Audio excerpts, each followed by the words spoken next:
Everyone, welcome to Pure Education. आज की इस वीडियो में हम अलजेब्रा ऑन वेक्टर्स देखेंगे।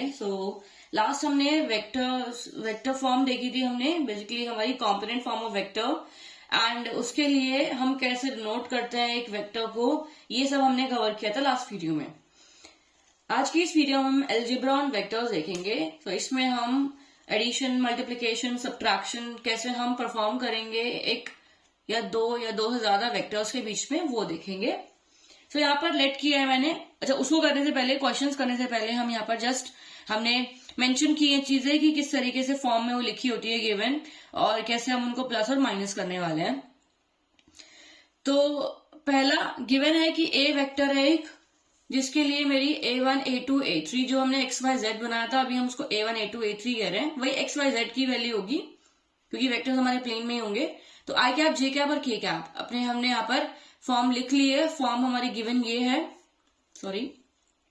सेकंड, बी वेक्टर हो गया b1 i cap plus b2 j cap plus b3 k cap, b component form of two vectors, ठीक है। सेकंड, इसके बाद ये गिवन है, इसका हेल्प करके इन्हीं वेक्टर्स की हम देखने वाले हैं फॉर्मूलाज बेसिकली। तो पहला पॉइंट है the vectors a and b are equal if and only if.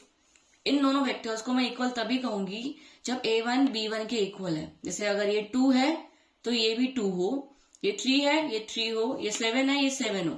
ये 2 होना और इस b1 का -2 होना इक्वल नहीं होगा, दो वेक्टर्स का इक्वल होना।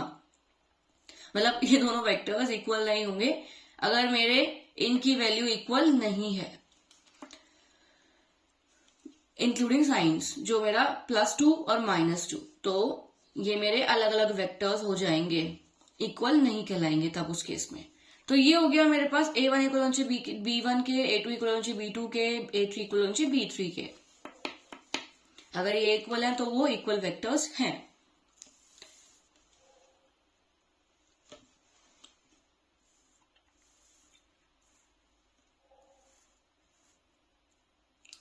देन सेकेंड पॉइंट है मेरे पास सम ऑफ वेक्टर्स में a और b का हम सम देखने वाले हैं। तो a vector plus b vector मैंने यहाँ मेंशन किया है, इसको हम इस तरीके से लिख सकते हैं इक्वल्स टू। अब मेरे पास जो a1 और b1 की वैल्यू होगी उनको ऐड करेंगे हम, a2 की b2 की वैल्यू को ऐड करेंगे, a3 और प्लस b3 की वैल्यू ऐड करेंगे। अब a1 के साथ a2 वैल्यू नहीं ऐड कर सकते या b2 नहीं ऐड कर सकते, आपको आई कैप, जे कैप और के कैप का ध्यान रखना है। कभी कभी क्वेश्चन में वो आगे पीछे लिखे होते हैं कि जे कैप आगे हो गया, आई कैप पीछे हो गया, के कैप आगे आ गया, या फिर किसी का जे कैप और के कैप ही गिवन है, आपको आई कैप नहीं गिवन है, तो उस केस में आई कैप मेरा 0 का काउंट होता है, आई कैप की जो वैल्यू होगी एक्स पे। तो इस तरीके से हमें ध्यान रखना है कि हम वही आई, जे और के कॉरस्पॉन्डिंग जो वैल्यू होगी उन्हीं को ऐड करें। देन डिफरेंस ऑफ वेक्टर्स भी वही सेम होगा, ए वेक्टर माइनस बी वेक्टर होगा सेम। हम आई, जे, के कैप के कॉरस्पॉन्डिंग जो वैल्यू होगी मेरी, जो भी इनके साथ वैल्यू होगी उनको हम सब्ट्रैक्ट कर लेंगे।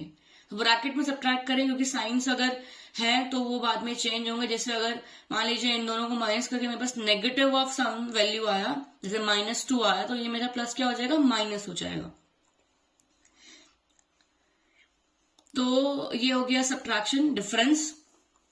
देन लास्ट है the multiplication of vector A vector by any scalar. हम इसको स्केलर कह रहे हैं, जिसको हम लैम्डा कह रहे हैं। कोई भी वैल्यू हो सकती है, ये स्केलर की कोई भी वैल्यू हो सकती है लैम्डा की, 1, 2, 3, any number is given by something which is here lambda multiply by A vector. तो लैम्डा की मल्टीप्लाई हो रही है ए वेक्टर से, तो जो लैम्डा की वैल्यू होगी वो हर एक आई, जे, के कैप की जो वैल्यू होगी साथ में XYZ की, उनके साथ मल्टीप्लाई हम कर देंगे। एंड मल्टीप्लाई करके हमारे पास इस तरीके से मल्टीप्लाई होके मल्टीप्लिकेशन ऑफ वेक्टर की एक फॉर्म आ जाएगी। सो ये हो गया जैसा हमने देखा। अब हम क्वेश्चन देखेंगे इन्हीं पर। तो यहां पर मेरे पास गिवन है ए वेक्टर, ए वेक्टर, ए के लिए वैल्यू क्या है, 2 i cap plus 3 J cap minus के cap and I cap plus 2 J cap plus 3 के कैप। अभी यहाँ पर ए वेक्टर के लिए यहाँ पर माइनस है, तो मेरे पास जो मेरी जो फॉर्म होती है कॉम्पोनेंट फॉर्म ऑफ वेक्टर, वो प्लस होती है। मतलब एक्स, वाई, जेड की वैल्यू प्लस, बीच में प्लस होता है उनके। तो इसका मतलब है कि जो यहाँ पर जेड की वैल्यू होगी वो -1 होगी। तो पहले ये देख लिया हमने, एंड देन हमें इवेल्युएट करना है ये 2 इंटू ए प्लस 3 इंटू बी। तो 2 और 3 स्केलर्स है जो मल्टीप्लाई हो रहे हैं इन दो वेक्टर्स पे, और साथ ही दोनों फिर ऐड हो रहे हैं। तो सॉल्यूशन देख लेते हैं इसका।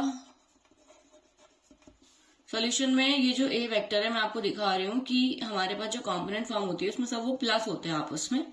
तो ये हो जाएगा माइनस का 1 के कैप। तो ये एक्स वाई जेड या A1 A2 और A3। सॉल्व करते हैं फर्स्ट वाला पार्ट।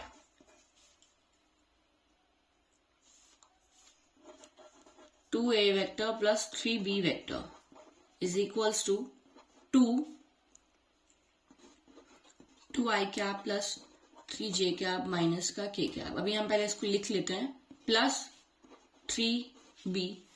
थोड़ा मेरे को उसको आगे लिखना चाहिए ताकि साथ में एक साथ आ जाए कि रो में, लेकिन कोई नहीं। I vector plus 2j vector plus 3k vector. अब ये वाला इक्वल्स टू मैंने यहां लिखा है, मल्टीप्लाई कर लेते हैं। ये हो जाएगा 2 2 4, तो हो जाएगा 4 I cap plus 2 3 6 j cap.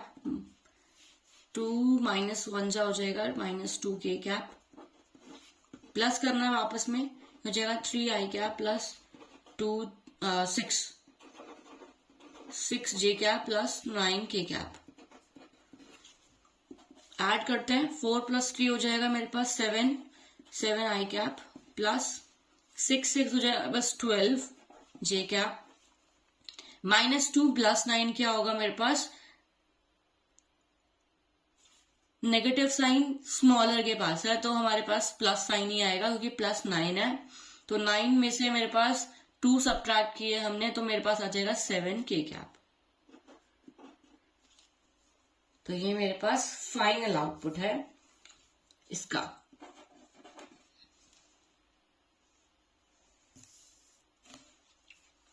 To a vector plus 3b vector is equals to 7 i cap plus 12 j cap plus 7 k cap. तो ये था मेरे पास इसका फर्स्ट का सॉल्यूशन। सेकंड का सॉल्यूशन आप मुझे करके कमेंट कीजिए। अगला देखते हैं question.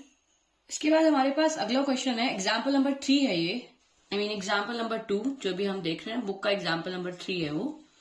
Find a unit vector in the direction of the vector. एक वेक्टर जस्ट ये गिवन वेक्टर है, इसकी डायरेक्शन में आपको एक यूनिट वेक्टर फाइंड आउट करना है। तो हमने देखा था कि हम एक यूनिट वेक्टर को, हमने अपनी पुरानी वीडियो में देखा था कि कैसे एक unit vector direction of vector हम कैसे फाइंड आउट करते हैं। इसे हम यूनिट वेक्टर कहेंगे यहाँ पे, एंड इसकी डायरेक्शन हमें इसे फाइंड आउट करना, तो हम इसके लिए हमें मैग्नीट्यूड की जरूरत पड़ती है और साथ ही हम मल्टीप्लाई करेंगे उसको ए वेक्टर के साथ। तो ये फॉर्मूला हम अपनी स्टार्टिंग में वीडियोस में देखा था जब हम triangle of vector additions and वो सब टॉपिक्स कवर कर रहे थे। तो मैं एक बारी इसमें वीडियो के डिस्क्रिप्शन में लिंक डाल दूंगी, आप उस वीडियो को जरूर रेफर कीजिए। साथ ही अब हमें जो फाइंड आउट करना है वो, इसके लिए मैग्नीट्यूड फाइंड आउट करना है और हम मल्टीप्लाई करेंगे ए वेक्टर को, तो हमारे पास unit vector in direction of vector find out हो जाएगा। तो ये यूनिट वेक्टर को हम ऐसे डिनोट करेंगे यहाँ पर ए कैप से। तो पहले फाइंड आउट कर लेते हैं अपना मैग्नीट्यूड, जो कि हो जाएगा 3 का स्क्वायर प्लस आई जे के। अगर आप देखोगे तो यहाँ पर कोई भी जे की कोई वैल्यू नहीं है, तो उसके लिए हम क्या बोलेंगे, जीरो हम ऐड करेंगे। जीरो ऐड करके दिखाना ना दिखाना ये जरूरी नहीं है, लेकिन अभी हम पूरी फॉर्म्स में लिख रहे हैं साथ में चीजें, तो हम इस तरीके से लिख सकते हैं। ये नेगेटिव ऑफ 4 होगा क्योंकि जो कॉम्पोनेंट फॉर्म है पूरी पॉजिटिव होती है। तो मेरे पास यहाँ पे क्या आएगा, ये हो जाएगा 9 प्लस 16 एंड मुझे यहां से मिलेगा 25, इसका रूट होके मुझे आएगा 5, पॉजिटिव का 5। ये मेरी इसकी मैग्नीट्यूड हो गई। इसके बाद अब हमें मल्टीप्लाई करना, तो मेरा यूनिट वेक्टर आ जाएगा। सो हम यहाँ पे लिख देते हैं, सो द यूनिट वेक्टर, पूरा क्वेश्चन से आपको उठाना है, ऐसा करने से आपका आंसर थोड़ा अच्छे से डिफाइंड वे में दिखता है कि हमने एक स्ट्रक्चर दिया है आंसर को। तो हम यहाँ पर इस तरीके से जो हमें गिवन है, the unit vector in the direction of the vector is ये यूनिट वेक्टर हो गया 1 by magnitude of a vector and multiplication with a vector. So it will be 1 by 5 and हम इसको मल्टीप्लाई करेंगे किसके साथ, a वेक्टर के साथ। तो ये 3i कैप माइनस का 4k कैप मल्टीप्लाई करके मेरे पास यूनिट वेक्टर आ जाएगा 3 by 5 i cap plus minus 4 by 5 k cap. आप चाहे तो इस माइनस को बाहर भी रहने दे सकते हैं, लेकिन मैंने उसको अंदर कर लिया ब्रैकेट में साथ में 4k। तो ये ऐसे भी लिखा जा सकता है, आप इसको तो ऐसे भी लिख सकते हैं, there is no harm. Sorry, minus 4 by 5 k cap. At the end तो वैसा ही लिखा जाएगा कि वो नेगेटिव ऑफ 4 है। तो मेरे पास ये हमारे पास आ गई यूनिट वेक्टर्स की वैल्यू। जस्ट आपको इस फॉर्मूला को याद रखना है जो हमने फाइंड आउट किया था पहले। तो यूनिट वेक्टर ऐसे डिनोट करेंगे हम, और मेरे पास मैग्नीट्यूड आ गया और मल्टीप्लाई कर देंगे इसके साथ। तो आज की वीडियो में इतने क्वेश्चन ही, बाकी हम अपनी अगली वीडियो में देखेंगे। Thank you.